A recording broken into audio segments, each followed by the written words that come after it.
I've tried to do is to develop the simplest, easiest way for people to balance their nervous system, stimulate the vagus nerve, and then switch from the sympathetic nervous system, which is fight or flight, which is what results in the burnout, to the parasympathetic nervous system. But it's also important that we come up with a way of enabling the person to do it on a regular basis, because it takes a period of time to rewire the nervous system. And so I just wondered what you were thinking, and then maybe we could put our heads together and come up with an approach. So you were thinking of targeting just nurses and healthcare workers, or could this apply to anybody experiencing anxiety or depression? I think it would work for anybody. And I know teachers have been having the extreme anxiety and depression, as well as healthcare workers. But naturally, I like the idea of starting with nurses and or doctors if they would be interested as well, because I think that then we are starting out with medical verification as opposed to a general self-help program that's well known, like mindfulness, which doesn't necessarily work on anxiety and can make the anxiety worse. So what I noticed myself, and I've also worked with Parkinson's Resources of Oregon and have experience with people with neurodegenerative conditions. And the key is consistent practice to balance the psyche, and then to shift that internal dialogue, which has gone totally negative, where someone gets to the point of suicidal ideation, back to the normal resiliency that they had before they were overworked. And naturally, the more you can practice, the better. But I thought that we could start with maybe 15 minutes to 30 minutes, and then ideally the person might be able to do a little bit more. But I wanted to get your feedback on it, what you've experienced, and your ideas for making this work, because this approach has not been used before on a mass level. And I think that it's extremely powerful, and that automatically the person will feel better, but they have to stick with it for a period of time. And then the calm and the objectivity should come back. But I'm interested in shaping it in any way that you think would work better for the healthcare workers. And then we essentially have a test that can be used for other people as well, but it's medical professionals who are under the most pressure right now. So it seems to me that that's a very good place to start. I think that that's a really nice notion. I'm not sure it's the most effective way to get to this, because these people are so burned out, they're not even able to receive new information. I think that I get what you're saying about having some medical credibility to it by using the medical professionals, but the only thing that really ends up giving anything credibility is research and data. That's the piece that people buy into, otherwise they consider it anecdotal. Yes, of course, I understand. I think that we're going to have a tough time breaking through it. I think that there is some value in looking at these patients with long COVID who are actually asking for help. I've seen a lot of positive response to the videos of yours that I posted already. I think that we might want to target the group that can't get into mental health care, the group that is sitting at home focusing on this. And also, just a point for your information, COVID is actually impacting the central nervous system, and within that piece of it, it's we're seeing a lot of people developing not only trauma, of course, but they're developing anxiety and depression when they have absolutely zero history. And it looks like the serotonin uptake system is impacted and impaired. So some of the pieces of that with, serotonin being what I call the happy hormone, Right. if you're not absorbing enough of that because those nerves or those neurons in your brain are not absorbing, they're not capturing the serotonin across the synapses, across the synapses, then there's necessarily going to be negativity and depression. So I think that there's a multi-pronged approach that has to be taken. We have to address the psychological and the medical together. You know what I mean? Yes, and as a part of the way I like to do our program is to combine supplements that work on both serotonin and dopamine, with Mm-hmm. serotonin, as you just said, being happiness and dopamine being pleasure. And she switched off the screen just now. It's Oh, back. now she's back. Now she's back. Okay, great. Great. So I think that there's a number of nutrients that would increase neurotransmitter balance in the brain, which has gone out of balance because of the inflamed system. And so I would like them to be combining, say, 5-HTP or tryptophan before bed and or during the day for serotonin. And then I would like them to be using phenylalanine or tyrosine, and they can be combined with mucuna and rhodiola extracts. And those are all known naturopathic approaches to balancing out the psyche and the neurotransmitters, as long as it doesn't combine with something they're already taking in the antidepressant or SSRI category. But the nutrients, so something like acetyl L-carnitine, it's in every memory section in a health food store or even a grocery store where we are in Oregon. And so what I feel is that if they were to combine the breathing exercises, which include standing postures, walking postures, seated, and lying down. If they don't have enough strength to stand up, they can sit and they can lie down and they can do the exercises which regulate the nervous system. And what we're trying to do is increase the efficiency of the gas exchange through the respiratory system, which is oxygen in, carbon dioxide out, and that increases circulation throughout the body, right? And I'm avoiding Chinese medical terminology because most doctors don't like it unless they have a familiarity with it. And I think we can explain everything in terms of neurotransmitter balance and then the vagus nerve and the parasympathetic and sympathetic nervous systems. But I think that diet is very important, and lowering sugar and alcohol is very important. A lot of people apparently began drinking much more heavily. And so I think that we want to take a multifaceted approach where we want to use brain nutrition and then these breathing exercises, which also have an aerobic and an anaerobic strength building component.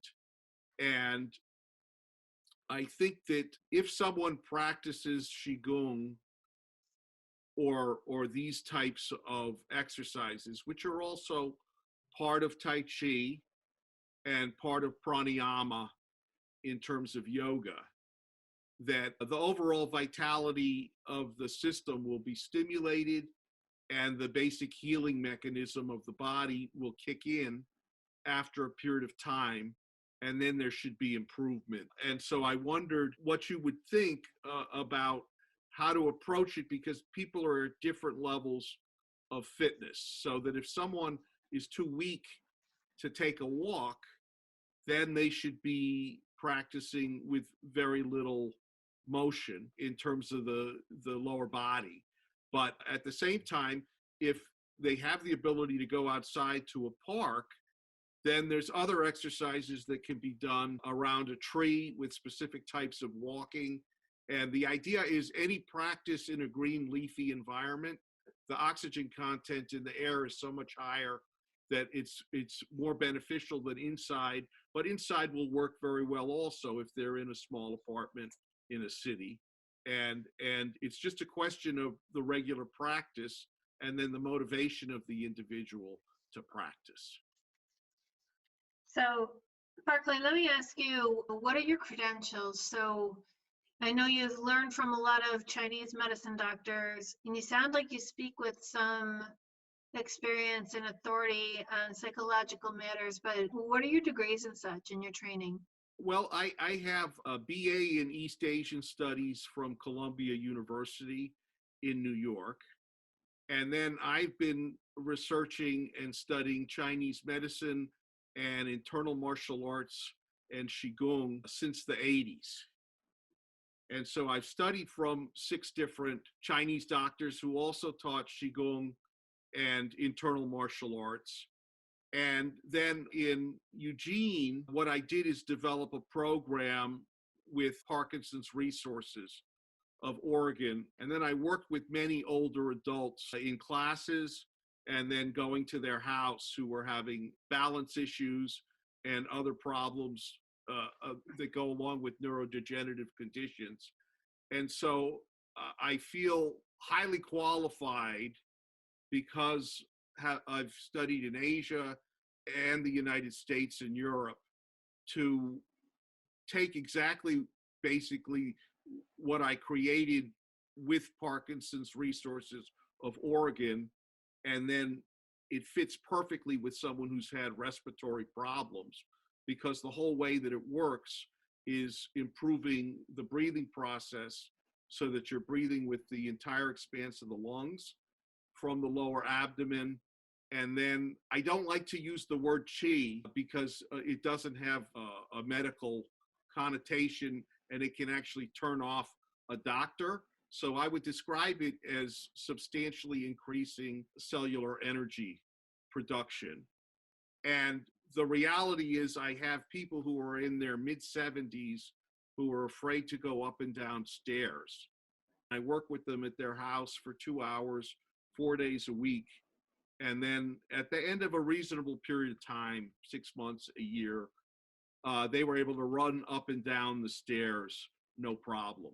So the knowledge base that I'm using comes from the basic training for internal martial arts, but without offensive and defensive movement.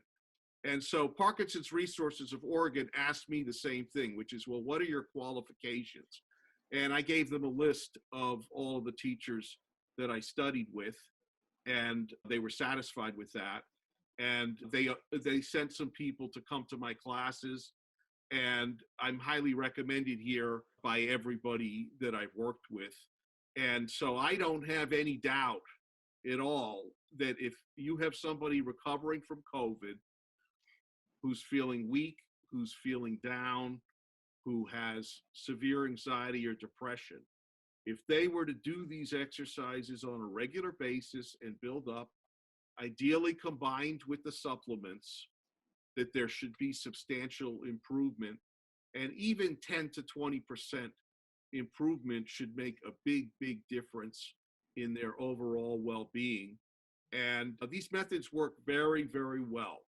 And it goes way beyond straight Tai Chi or yoga, which is not usually tailored to the individual and which is often too athletic or too complex for many people to do.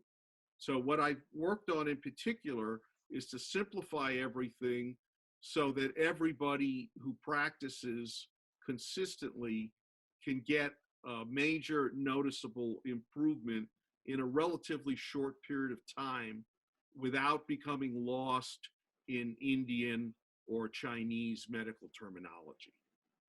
I think that's all really amazing stuff that you've done, and your experience is really unique. I'm not a doctor, obviously, and Mhm. someone should always check. I don't ever talk about something that I haven't taken on a regular basis or used successfully. Yeah. And then I went through this whole thing over the last year, and I trained before, during, and after having had COVID. And so I know the exact feelings that everybody is having. And then Mhm. I know how to improve it by using the exercises. And then, the people should reduce sugar and alcohol. Definitely. Obviously, they shouldn't be Right. smoking. But Healthy those are, habits. Right. yeah, the way to approach this, in my opinion, is that you want to reduce any habits that are draining the body of energy and that are further inflaming the system. And then you want to increase all of the healthy habits, like healthy eating, right? So the person should be doing the 3-ounce servings of fruit a day, and then the 3 servings of whole vegetables, right? All of the standard health recommendations, they should be working on that at the same time, so that the system is as free of toxicity as possible. But it's not that complicated. And so I agree that obviously we can't give any medical advice or there's a problem, but I think we can point people to articles and help them educate themselves. And breathing exercises, for the most part, I don't think anybody could have a problem with any form of respiratory therapy or exercise that improves lung function, which is the basis of how Tai Chi and Qigong and pranayama actually work.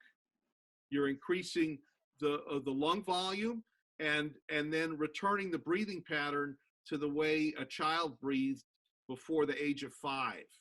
And in the last year, there's been 2 or 3 very successful books about. One's called Breath, and breath work has become more and more popular. But the reality is I have met so many people over the years who were Asian, who practiced for a period of time, and then their chronic problems resolved themselves.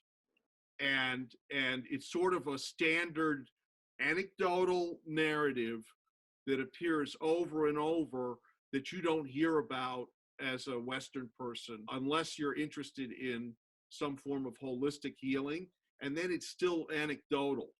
Whereas I have absolute certainty that if someone does this program, which primarily involves moving exercises, standing breathing exercises without movement, and then seated, but can also include lying down and walking, that there should be a substantial improvement in health and well-being that's noticeable in a relatively short period of time. So one of the things that I talk about a lot, well, it's not one, it's 5, right? Self-care. So healthy living, you can't keep eating chemicals and expect your body to handle that. So I talk about clean diet, low histamine diet. I talk about stress management. I talk about healthy sleep patterns, because your body can't recover if it doesn't have time to sleep and repair itself. I talk about stretching, moving. And my tag phrase is keep moving, keep breathing. And then let me see. So I do, and hydration. So healthy eating, hydration, stress management, sleep management, and movement, physical activity to keep your breathing, stemming to the breathing, moving. An example is I was talking to somebody who really had been sick about a year ago and battled depression post-COVID, and just recently started exercising again. And his comment was that even after 3 days of doing just some sit-ups and walking, which was within his tolerance level, that he was breathing much better and felt so much better. So there's definitely something in there. The only actual nutrition your cells or neurons need is oxygen. So if you're not taking in enough oxygen, and like you said, if you're in an environment that isn't providing you with quality oxygen, as you would be like if you were near a green area, your body is going to take longer to recover. Yes. Same thing with the way people overextend themselves, especially after long COVID, where they are sedentary and ill for quite some time.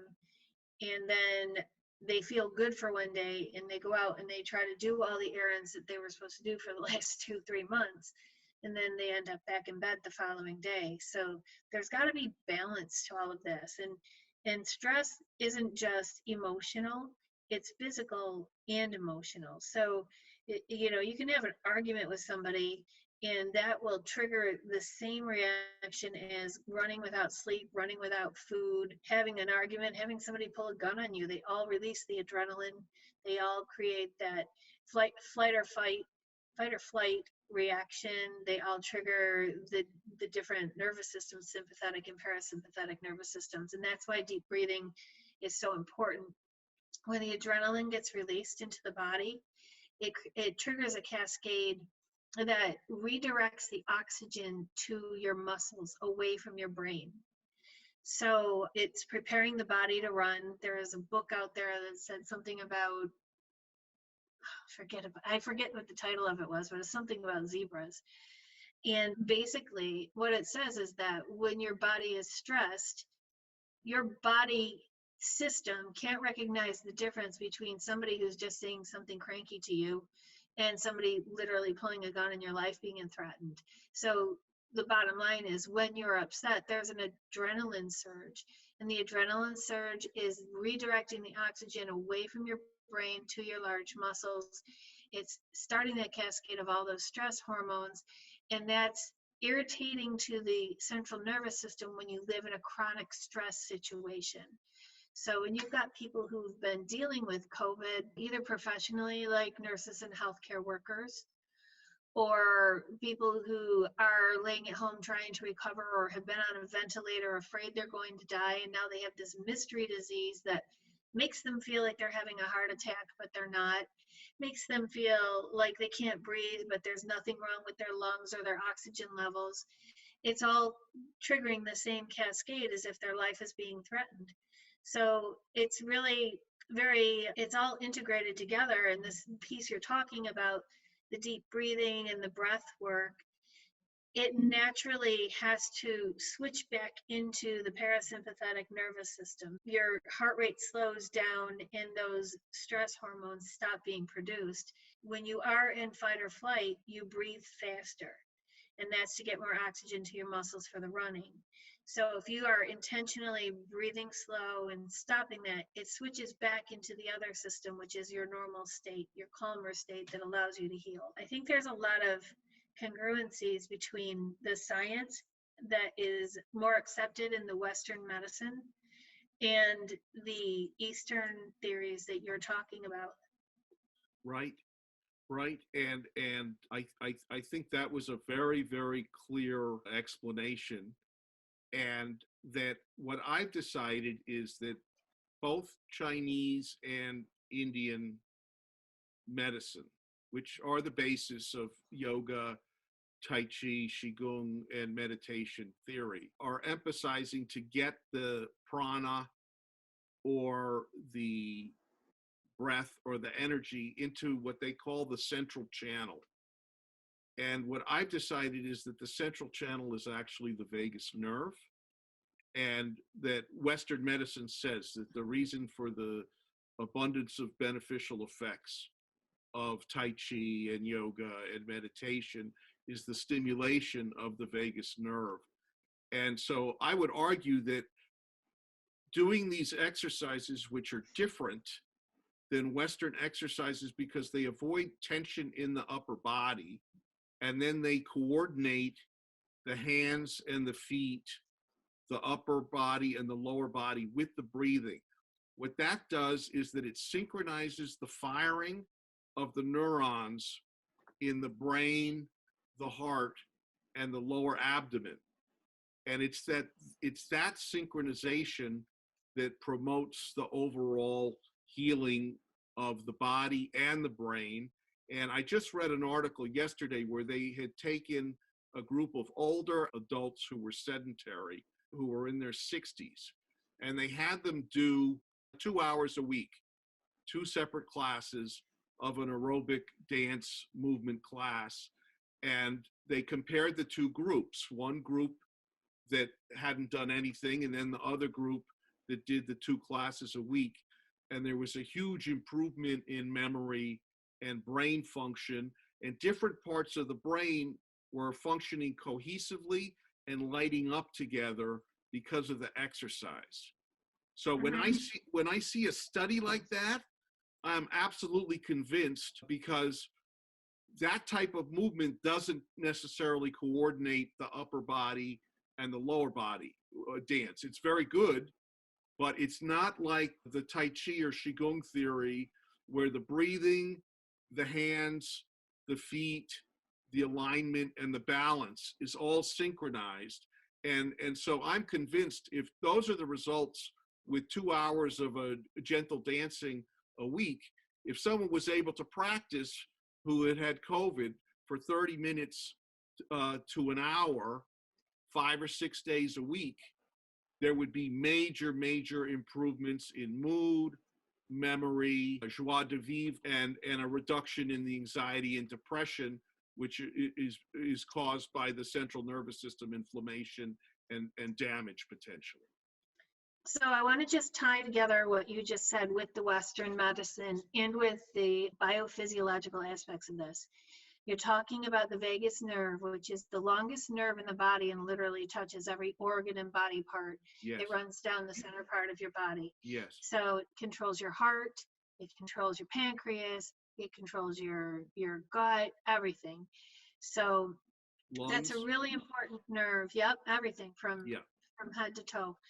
So when you're talking about the exercises and the movements, whether it's aerobics or Qigong or Tai Chi, synchronizing the neurons, basically what's happening is with those activities, you are releasing endorphins. And endorphins are another kind of happy hormone. That's my little phrase, happy hormones. I like the happy hormones. They make people happy. Right. So the endorphins also kill pain. So there's a few components of these movement activities. One is actually chemical, as far as releasing those endorphins from the physical activity, which are going to counter any stress hormones. When you're releasing endorphins, that's going to go along the lines of the serotonin cycles. And the serotonin is the daytime hormone, and that's why when you're awake, serotonin is produced, especially when you have access to sunlight. That's why in the winter and in places like Alaska, where it's dark most of the day, seasonal affective disorder and depression are more common. So endorphins do the similar thing, and they rebalance all of those neurochemicals to make sure that the brain is operating properly. So there's another point to this, which it's hard to discredit. And it might be a little difficult for people to grasp, but the distraction factors. So when you are doing something like aerobics or playing a game or dancing or working on your breathing, and you're consciously thinking about that activity, you can't possibly also be thinking about how miserable, difficult, and hard everything is. And those are the two pieces between the parasympathetic and the sympathetic nervous system, where you want to be in that harmonious state, because it actually changes the hormones that are coursing through your body, which affect the brain, which affect the nerves. Because again, the stress hormones, norepinephrine and epinephrine, which is adrenaline and noradrenaline, they create stimulation. They are harsh chemicals. They are made to be used temporarily. We should never be running on adrenaline for long periods of time. And not only these restorative movements that we're talking about and the breathing that we're talking about to regulate that, but again, running on adrenaline ties back into getting enough sleep, eating foods that are healthy, avoiding any chemicals, avoiding foods that, trigger allergic reactions, which is different for every person, and staying hydrated. All of these things are so essential. And what I'm seeing in the group members with long COVID is, first of all, they're fatigued, and in their body, they don't understand necessarily that their body has been through a major assault. This virus is no small matter. And, I think people have a very difficult time understanding how their body has been injured by this. But if they were to break their leg and you were to put a cast on their leg, they would know. They would have a physical reminder of the pain, but also a visual reminder. I mean, it's so evident when your leg is broken that you have to give your body time to recover. You can't walk on it, and it's a good 12 weeks, and then it hurts you for another 1 to 2 years.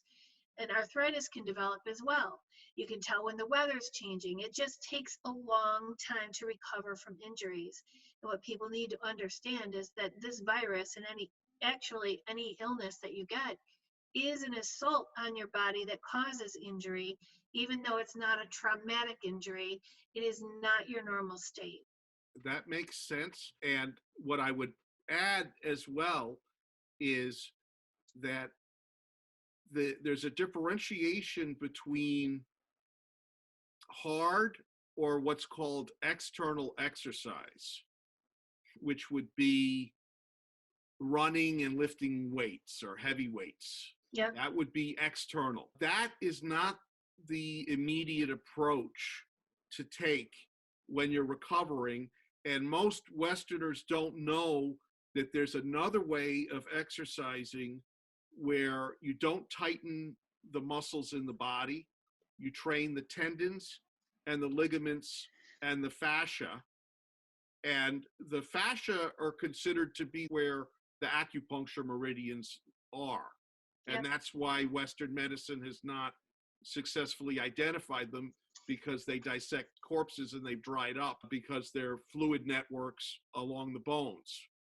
And Sure. so the idea of soft exercise, and Tai Chi is the most famous example, but Qigong is actually used even more effectively or in conjunction with Tai Chi for recovery. What happens then is that every time you practice, there's the stimulation of the vagus nerve and then a much greater flow of oxygen to all of the tissues. And so what I would argue is that the Qigong type soft breathing exercise, which can include aerobic and anaerobic versions, is the only system that actually can improve organ function by synchronizing everything and then improving that message from the brainstem through the vagus nerve to all of the organ systems. And that idea is not well known in terms of Western medicine, but my assumption is that there would be greatly improved and lowering of inflammatory levels throughout the body relatively quickly with people who might never get this type of approach in a simple, easy, natural, functional way for self-care and self-healing. Because really what you want to do is following all of those suggestions that you made earlier about clean eating, healthy sleeping, healthy aerobic exercise, and air, right? High quality, as you said, clean oxygen from a natural source. Mm-hmm. If you start adding in and layering all of these methods, I think the body can recover at 2 to 3 times the normal rate, and that the average person never really, they'll go take a yoga class or they'll take a Tai Chi class. Those require generally a relatively high level of fitness, and they're way too complicated. So Yep. our goal is to make this form of self-healing available to everybody at all ages and at all levels of physical conditioning. So it's not just for athletes, which unfortunately is the way a lot of gyms are working, and then the way a lot of stuff for younger people is working. And, I am used to one, again, it's anecdotal, I recognize that, but once you get to know somebody over a period of years and then you hear these accounts over and over, I'm used to stories where the old Tai Chi master can outwalk all of the young people because the way he's breathing is much more efficient. He uses energy and generates energy much more efficiently. So the young guys that are straining and that may be overly muscular or too tight, they get worn out, and the old guy can keep on going.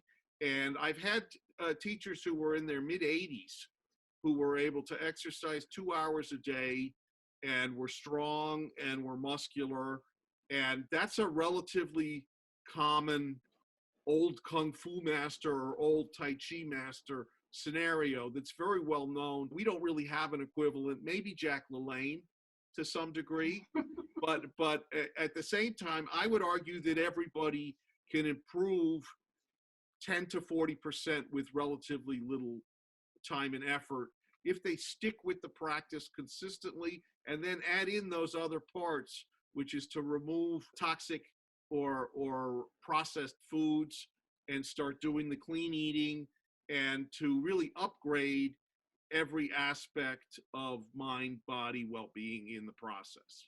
Yeah, and I think to add to your points, I think that first of all, when you get into hard exercise, if you have not worked gradually up to that level, or if it's not your natural state, one of my sons is super muscular and everything is really easy for him. But you know, if we were to go head to head in a workout and I were to try to lift the same weight he was lifting, that would be a stressful situation. So that would be a situation that requires the adrenaline and all of those other cortisol and the corticosteroids that trigger the fight or flight reaction, whether or not exercise is healthy for me, because exercising beyond my capabilities is not healthy for me. And I'm not talking just about me, I'm talking it's just not healthy for anyone to exercise beyond their capabilities.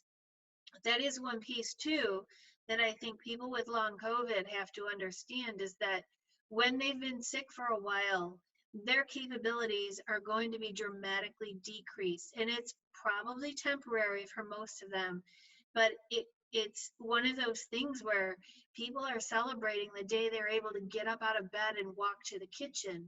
Some people are unable to stand up long enough to brush their teeth after they're sick.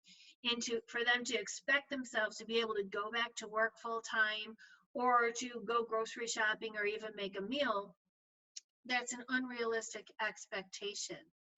That also plays into a part with nutrition, because then that's when you're more likely to do something like turn to a donut or a piece of cake or a cookie for a quick energy pickup, or order food out from, or get, you know, like Chick-fil-A or buy a packaged meal at the store because it's easier and you don't have the energy. But in the long run, that's just going to sap your energy longer. So what I was getting at was when you are pushing yourself beyond your exercise tolerance, whether you're in your healthy state or recovery state, that's going to be a stressor on your body, causing those stress hormones to trigger, irritating your nervous system again. Going to your point of Qigong and how the Tai Chi and the Qigong activate the vagus nerve and create health and wellness for the cells, I just want to get into a little bit of deeper explanation, a little deeper explanation on how the Qigong can affect that vagus nerve. And that is that when you are sitting all the time and you are cramped up, not moving for hours at a time, it impairs your blood flow, which impairs your oxygen supply to all of your cells.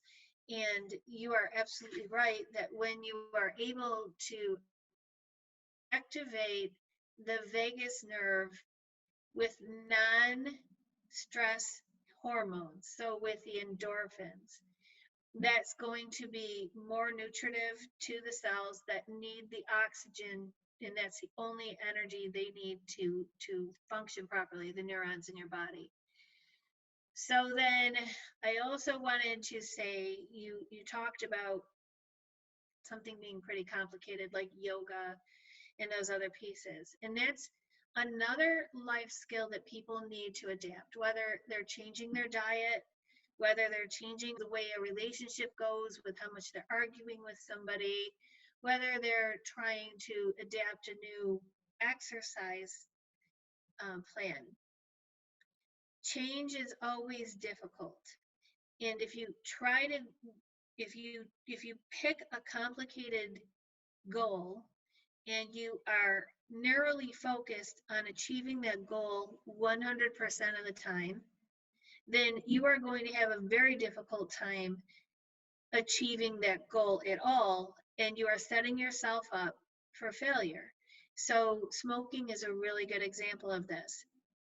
In my opinion, smoking is not healthy for you. I think that's pretty much proven across, all medical contexts. But if you have been smoking a pack a day or 2 packs a day for 20 years and now you've decided to quit, that can be really hard. It can also be traumatic to your body and trigger those stress hormones again.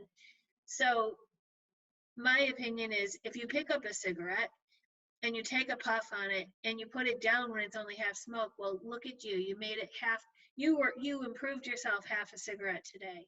So if you're going to set a goal to heal yourself, make sure that you're giving yourself enough leeway. For instance, if you had a kid, or, for a healthcare worker, if you had a patient and they were stressing themselves out because they didn't exercise 7 days in a row, you would tell them, you would counsel somebody else, it's okay. It's okay if you miss a day. You need to treat yourself the way you treat others. And you need not to be so hard on yourself when you are setting these new routines and these new habits. That's very true. And that's why I think, particularly with something that involves this meditation aspect, where you can practice with your eyes closed, and the more relaxed you can become, the better the circulation is and the better the stimulation of the vagus nerve is. So what you really want, since there's 6 major brainwave states, and there's some variations depending on how they're categorized, but there's beta, high beta, and gamma. Those are all fast brainwave states, and they're associated with stress. Whereas the slow brainwave states, alpha, which is sometimes compared to meditation, theta, which dreaming and REM states fall into, and then delta, which is deep dreamless sleep. Those are the brainwave states which balance and heal and rejuvenate the body. And then the stem cells are produced in the bone marrow during delta brainwave states. And so what you're really trying to do when you get to the intermediate or the advanced levels, and it's comfortable, it's easy, it's timeless, it's blissful, is to have your body regenerating at a cellular level the way you do when you go through the full healthy sleep cycle each time you practice. And that's where the rejuvenation and the major healing potential actually lies. And so there's a whole theory in Chinese medicine where what you're trying to do is to get the qi into the bone marrow, which then will produce more and healthier stem cells, and then everything rejuvenates. I don't know if I would say that to a doctor, but the reality is your whole system, including your skeleton, changes as you gain the ability to synchronize the breathing with the slow brainwave states, and then circulation is increased, and then you also experience more and more feelings of well-being, which is the counter to the stress and the anxiety. And that's another well-known anecdotal result, where each time the person practices, they notice that they feel sensations of well-being for longer and longer periods of time after they practice. And it's substantially different than the runner's high, which is the normal endorphin release that athletes experience, which is why they enjoy aerobic exercise so much. But neurologists at this point are saying that the three best things that you can do for your brain are meditation, exercise, and then learning something new every day. And so all of this is consistent with this healthy lifestyle, and then gradually reducing the bad habits and improving the good habits, as you said before.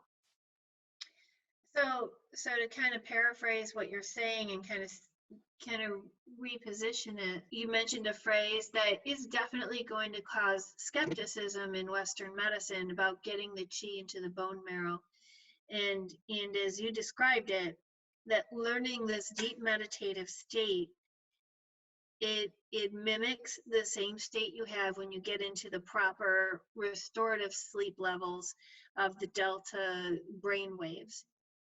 So when you are doing that deep meditative state, you are slowing your brain waves, you are breathing deeper, you are taking in more oxygen.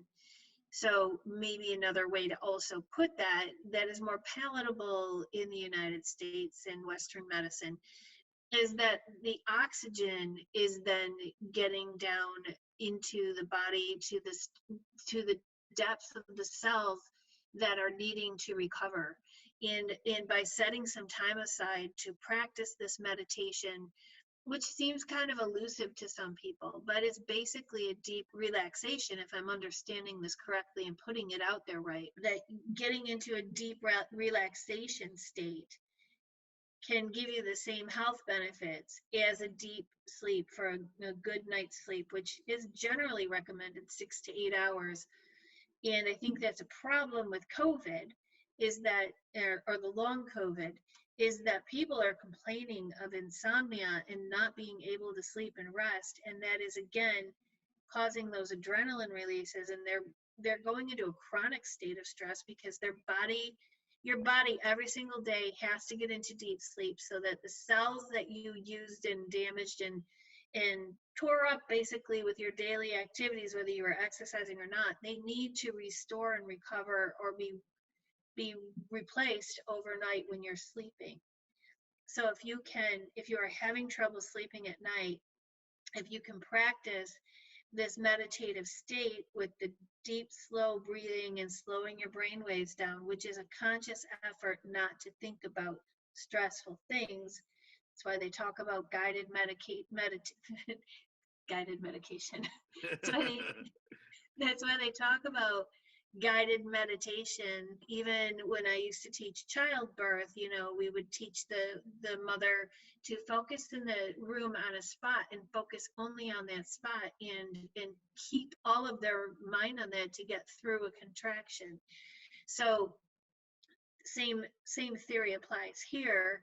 When you are going into this meditative state, you necessarily have to stop thinking about those stressful things.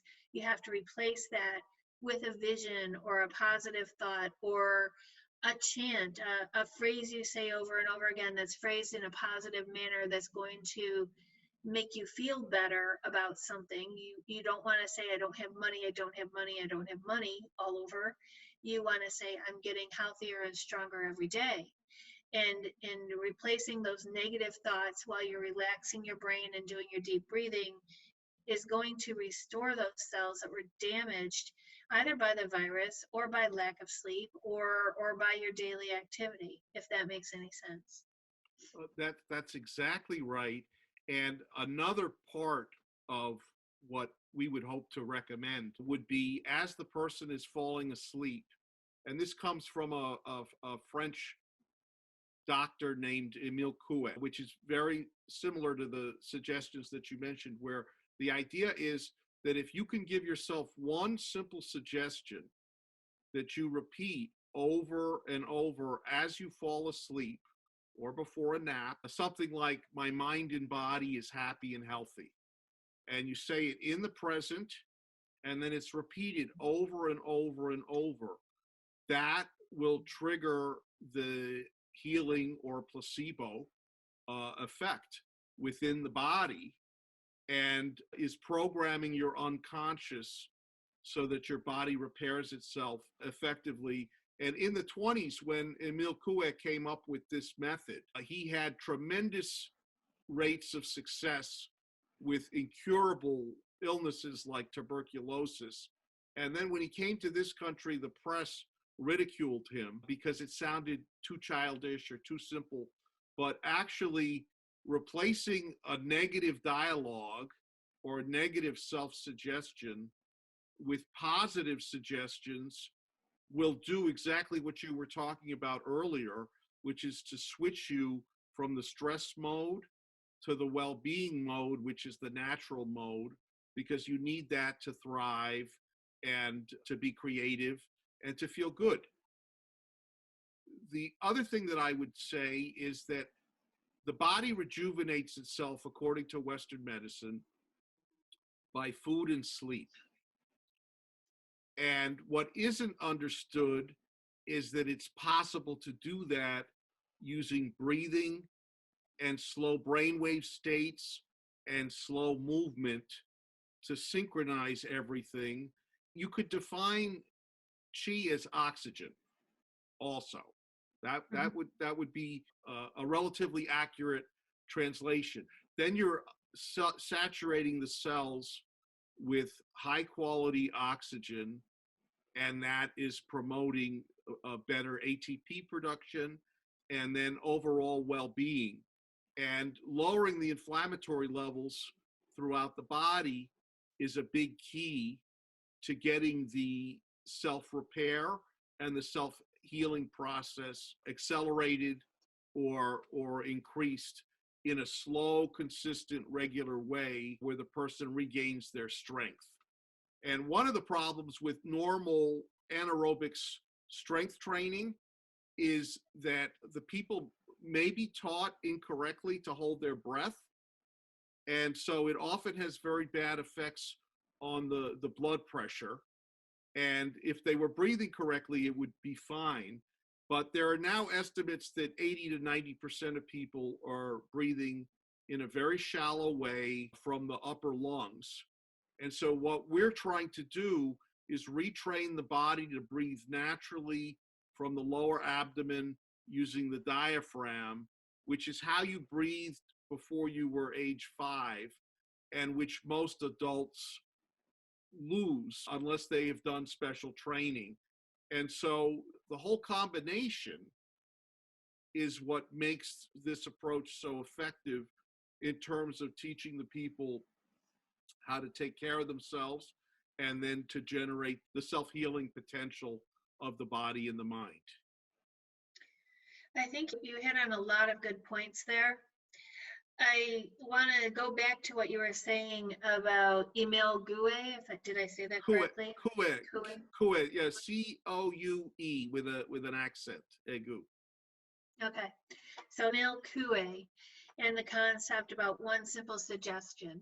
I personally have experienced this where I hate getting up in the morning, and I would, when I worked at the hospital, my shift started at 7 a.m. So it meant I was out the door, rain or snow, by 6 a.m., which meant I was up at 5 a.m. to get ready for work. And that's not my thing.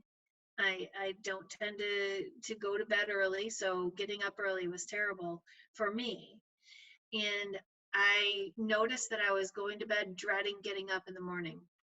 And I just did this silly little exercise where I started telling myself that I was going to feel bright and fresh in the morning.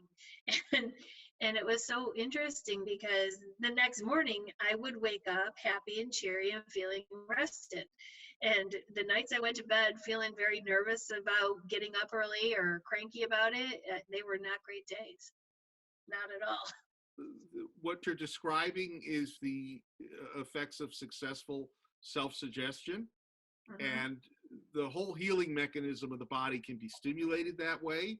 And it's actually the basis of medical hypnosis as well, which some people are not familiar with. but which before there were all of the psychiatric medications, there were many, many successful uses of self-hypnosis in particular, very effective for learning information. And then the reality is that the suggestion that you give yourself before you fall asleep can totally alter the way your body is creating energy or healing during the sleep cycle. Absolutely. We talk about hypnosis, we talk about meditation, but basically they're both the same thing when you're talking about deep relaxation. And the effects deep relaxation has on your body is to slow down those brain waves and to allow you to breathe in deeper and slower breaths, allowing your body to remain healthier in giving it the opportunity to heal itself when you've had any sort of stressor, whether it's physical, mental, medical, sleep deprivation, dehydration, nutrition, any of those. That's absolutely true.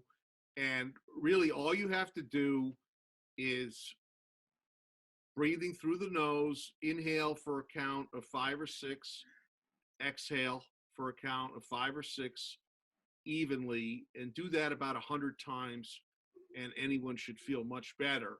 But then you can add all of these other methods as well. Mm-hmm. But basically, learning to breathe so that you can regulate the nervous system and switch from the sympathetic nervous system to the parasympathetic nervous system whenever you practice should bring the body and the mind back into balance relatively smoothly over a period of consistent practice as you build up gradually. Yep. It's clear that, especially through long COVID, that Western medicine doesn't have the answer to everything.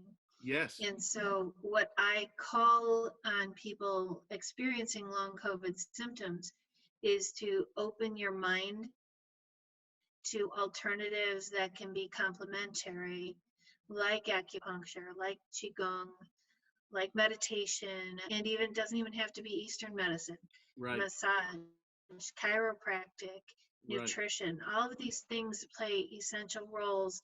And the only way we're going to find answers here today is by using all of the resources we have. Excellent. I couldn't agree more. Well, I think we've had an excellent conversation, and I'm hoping that we can have many more.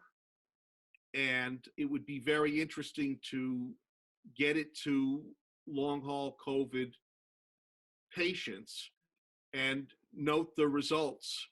And I know it'll be anecdotal, at least in the beginning, but that's where all science starts, and that it's a great place to start. And I would hope to do that in conjunction with your organization if you feel comfortable with it.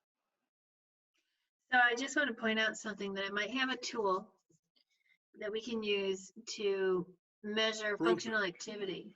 Okay. Yeah, so it would be the same screening tool used periodically, right? So use it prior to engaging in any of these things. Right. And then, doing it for whatever period of time, whether it's a week or a month, however we figure it out, or however maybe the user wants to figure it out and see if they're progressing. But if they can take this functional evaluation and do it periodically at the same time they're doing these exercises, or even if they're skipping the exercises, then that would show backwards progress. So I need some time to get that piece together. I've just really learned about some of it today. So really in the very early exploratory stages of that, but it's a standardized test that's being used in Western medicine. So I think that we might be able to capture that, and then people can do their own self-evaluation. And then when they're doing these exercises and taking these suggestions, they can actually gauge their own improvement. Excellent, excellent. But it's very important that the person logs and tracks their improvement and expects their improvement, because as we've been discussing, it's the overall motivation, mental state, and belief system that plays a major, major role in terms of self-healing and improvement and creative development. You're absolutely right. When I've got people who are saying their day was so awful and they just say they can't go on, one of the things I say to them is, did you wake up today? There are people who didn't, and you woke up today, so celebrate that. Or Right, this one woman who she brushed her teeth today. Let's celebrate that. Or walked around the block. right, It might not be where you were, right, but it's better than you were yesterday. So enjoy that, celebrate that, and pay attention. right, right. Gratitude is extremely important. Oh yeah, absolutely. Extremely important. This has been very enjoyable. I'm so happy I got to speak to you. And Me onward too. and upward. We'll see what I can get together for that functional assessment, okay? Beautiful. Beautiful. All righty.